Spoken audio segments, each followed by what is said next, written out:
I want to tell you which lenses you need in landscape photography.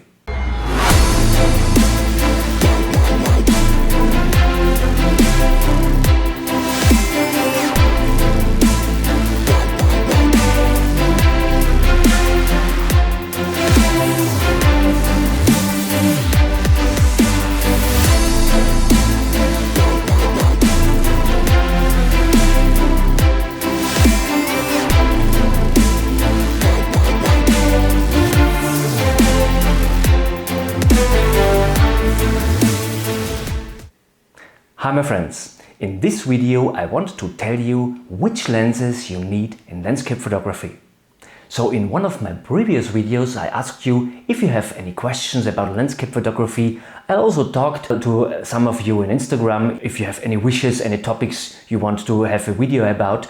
And what's really interesting is I always try to produce videos which are interesting for beginners, for advanced and for pros. And so it happened that one of my friends on Instagram, who is a really great photographer for portraits and people photography, and he wants to start into landscape photography, and he asked me which lenses he should use. And also another photographer, he is already a landscape photographer for around 2 years I think, he also asked me which lenses he should buy. So I thought this is really a topic what could be interesting for lots of you, and so I thought, let's make a video. And so I have two good news for you, not one bad, one good, really two good news. And the first good news is we will not discuss about each lens here. And the second good news is you definitely don't need so many lenses as you see here on this table. And these are not all lenses I own, there are lots more, but you see here it doesn't reach for more. To be honest, you must be crazy when you buy so many lenses. You really need less.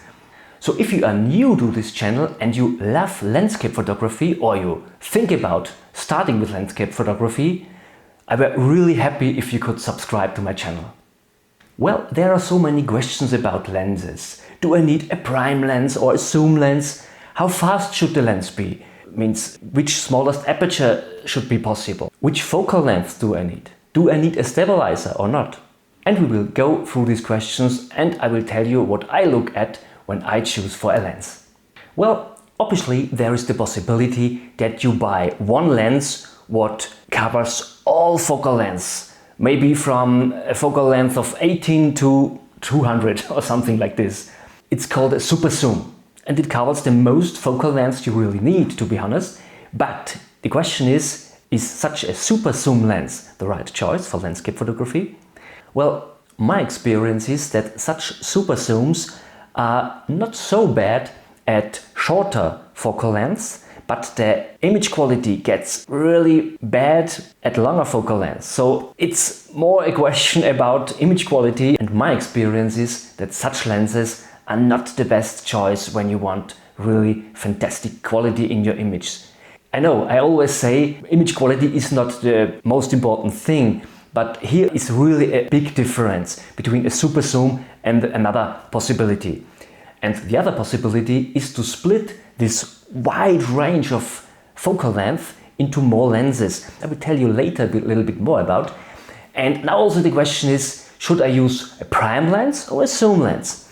And both have advantages, to be honest. Many photographers swear on prime lenses because they are sharper and have a better image quality, and this is really right. But you also have the disadvantage that you can't use each focal length what were possible. And so the arguments are go closer or more backwards to compensate the missing zoom. This could be an advantage because you also change your perspective. But when you have a look on my photos, I really love it to put my emphasis on a foreground because this allows me to tell a better story, to get a connection between the foreground and the subject in the distance maybe, and the flow, this path through the image could be the story what is told through the image. And so when I take a longer focal length, maybe I don't have a closer foreground, and then I really could go closer or more backwards. You don't need such a long focal length for something like this. It also will work with a focal length about 50 millimeters or something like this. But when you want to take a really short focal length, that you get an amazing depth into your photo, you see really many details of your foreground. And so I really choose where I go with my camera. In the most cases, we talk about millimeters that I search for the right place for my camera. And in that case, I really have to screw my zoom ring to exactly decide for the right focal length. It's a difference if it's longer or it's shorter, if the mountain back there will get shorter or bigger. Such things are really important for my composition. And so I don't use prime lenses, I only use zoom lenses to be able for choosing the exact focal length I use for my composition. And so there are 3 types of lenses I use, which are different from the focal length. The first is an ultra-wide angle lens. I have it on this camera currently. It is from 10 millimeters to 20 millimeters aps-c. I use aps-c. I have many reasons for that. I've told it already in one of my previous videos. I think it was ingredients of a world-class photo. I will link you above. And I really love this lens because it's so easy to get everything in focus with it. When I'm at 10 millimeters, for example, I can go really close to my foreground and I get everything pinched up when I focus further in the landscape. So for example, when I have a look on my photo pills and I say 10 millimeters and f14 for example, and I focus at 10 kilometers, this is infinity definitely, my nearest focus point will be on 35 millimeters. This is really close. I think this is something like this. So it's really easy to get everything in focus. I don't need hyperfocal distance. I don't need focus stacking and such things. I get really, really close.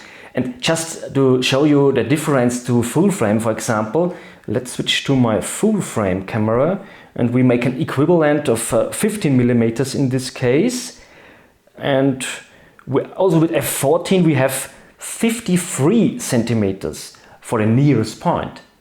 And even if we go to f16, what is also possible for many lenses, I get to 47 centimeters for my closest point. And what I didn't consider here is with my aps-c camera, I have to go further away from my foreground to get the same crop as my full frame camera. And so I have more buffer here, so it's really a difference. And I often get the question, why have your photos so an amazing depth? And this is one of the reasons I use an aps-c camera with a really wide lens. And the downside of such an ultra-wide angle lens is you get extreme many things into your frame. You have really to be careful because everything you get into the frame should add anything to the photo. Each element should tell any story. There should be a connection between all these elements. And this could get really tricky with an ultra-wide angle lens. And for all lenses in landscape photography, not only for the ultra-wide angle lens, it's not so important how fast they are. So this means the smallest possible aperture needs not to be down at 2.0 or anything like this. So this is f3.5, but usually I don't go below 5.6. So you don't need a 2.8 or 2.0 or something like this. This is more interesting when you want to do astrophotography or something like this. And I also don't need a stabilizer for an ultra-wide angle lens because of this extreme short focal length. It's not so easy to shake it, and in the most times you also use a tripod, so it's not really necessary to have a stabilizer. This is a 10 to 20 millimeters on aps-c. For full frame this is an equivalent of around 15 to 35. Usually these are lenses 16 to 35 or 17 to 35 on full frame cameras. And here are some photos which I've taken with my ultra-wide angle lens.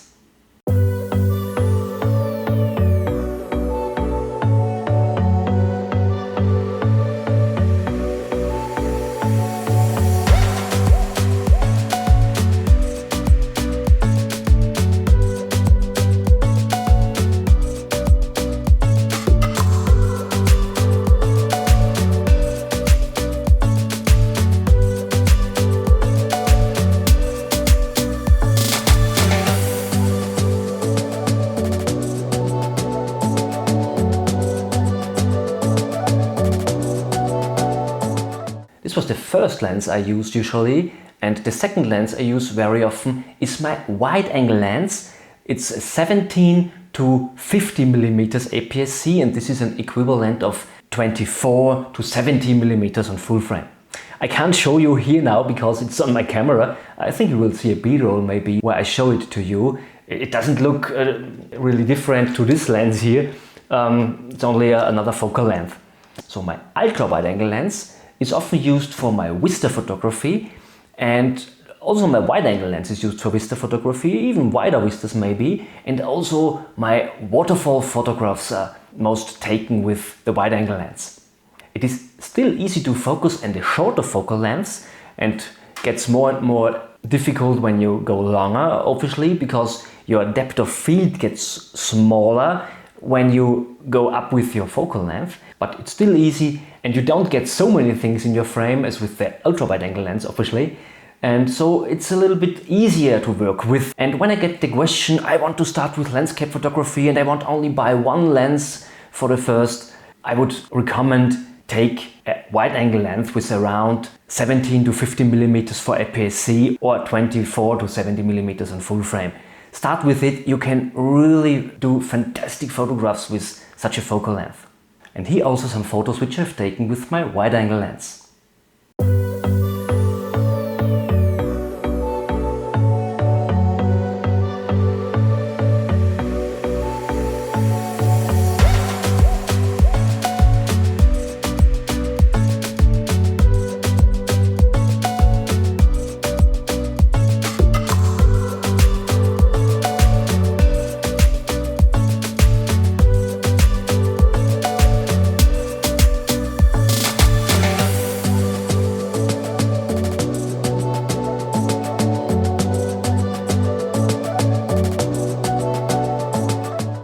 And now let's come to the third lens type, and this is the tele lens. And it's quite interesting. I have really lots of tele lenses. This one, for example, is around 30 years old and it's still a fantastic lens. It's absolutely incredible. There's anywhere a compare of a G Master 70 to 210 to this 70 to 210 Minolta AF lens, and the image quality is comparable. It's absolutely amazing. The only thing, it has no stabilizer. A stabilizer could be interesting for longer lenses. It is interesting for longer lenses.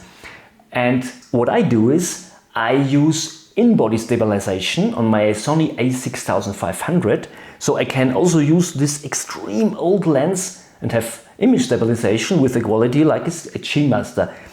And when I began to photograph more in a serious way, I thought I need a 70 to 200 f2.8 with an amazing bokeh and everything you have, and I thought I will be the master of photography when I have such a big thing. And it's really a fantastic lens. It's a Sigma lens, 70 to 210 f2.8, and the thing is I don't use it anymore.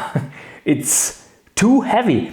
The lens of Minolta was already a little bit heavy, not so extreme, but it's a little bit heavy. But the lens from Sigma with 2.8 is really, really heavy, and it's also really big. So you need space in your rucksack. And it's really interesting. I don't use it anymore. It's a nice decoration. Meanwhile, I have also 100 to 400 millimeters. This is really interesting. Also a Minolta lens, also around 25 years, I think. Really a fantastic lens, and I use it today. I don't have a reason to buy another one. The image quality is really fantastic. But this focal length, 100 to 400 millimeters, is too long for landscape photography. My experience is that it's really better to have something like 50 to 140 millimeters aps-c. This is around 70 to 210, and these are all full frame lenses. And what interesting, I bought this one first, then I bought this monster here, and finally I recognized that the image quality is not the most important thing. Yes, there is a minimum quality you should have. I don't use super zooms, for example, because it's really not the best quality. But finally I bought this small telebaby. It's a Sony 55 to 210, and it's absolutely a lightweight. It doesn't need all too much space in the rucksack, and it's also really light. And when I compare these two, I don't take better pictures with this lens. This is really enough. And this is my standard lens set. When I go out for photography, I have my ultra wide angle lens, 10 to 20 millimeters. I have my standard zoom of 17 to 50 millimeters. I'm filming currently with it. And I also have my telelens with 55 to 210. This lens has a stabilizer, but it's not so necessary as told already, because my Sony a6500 has also a stabilizer in body. But however, it has the stabilizer, it's a lightweight. This is my lens.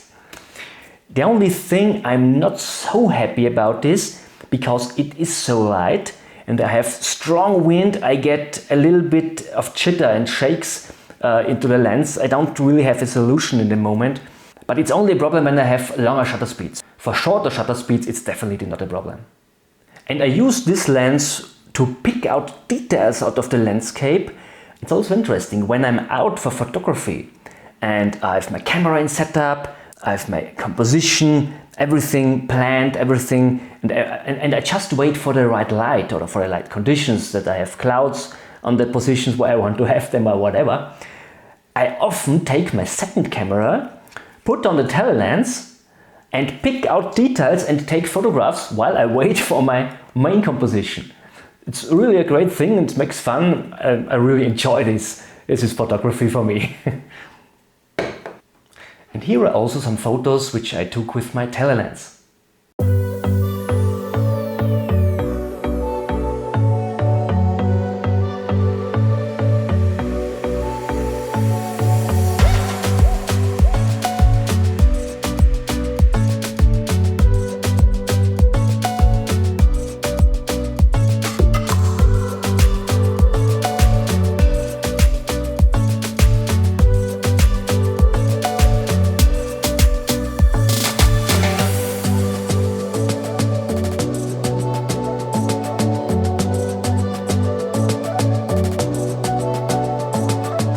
So these were the three lenses what I use, but I also use other lenses for creativity purposes maybe. So I have my fisheye lens, for example. It's 8mm aps-c, and it allows me to think about my limits, to see the composition in an absolutely different way, because straight lines get curved. Curved lines get a little bit more straight maybe, or whatever, so it doesn't look like reality, and this is really a great thing to improve your photography. And I used this lens already in one of my videos. I took a photograph with it. It was the video Think Beyond Your Limits. I will link you above. So well. And what I also often do is I use a prime lens where I don't have this possibility to zoom, where I really have only the possibility to go closer or more to the distance. I'm limited through this, and this is also a great idea to train my creativity. So sometimes I take, for example, this 35mm Samyang aps-c. It's f1.2, so it's really fast. I don't use it only for landscape photography, it's also a lens for other things I do. But it's really also a great lens for training my creativity in landscape photography. So if you have any prime lenses, use them sometimes. Use the lenses what you have. Don't use only these few main lenses. I also use some other lenses then and when. I also have a macro lens, for example. I think macro photography is also a part of landscape photography, and sometimes it's also fun to do macros, although I love wider vistas, which give an amazing feeling of depth. So I'm not sure which lenses you use. Maybe you could comment below what are your lenses for landscape photography. I'm really interested. So I hope you enjoyed this video. If yes, please give it a thumbs up and subscribe to my channel if you didn't have already. Share this video to your friends, maybe on Instagram or Facebook or whatever. I will really happy. So see you next week. Thank you. Bye. I'm the landscape you need to see. You are the artist I'll never be. be. Stay with me and I have no doubt you'll make a painting that makes you proud.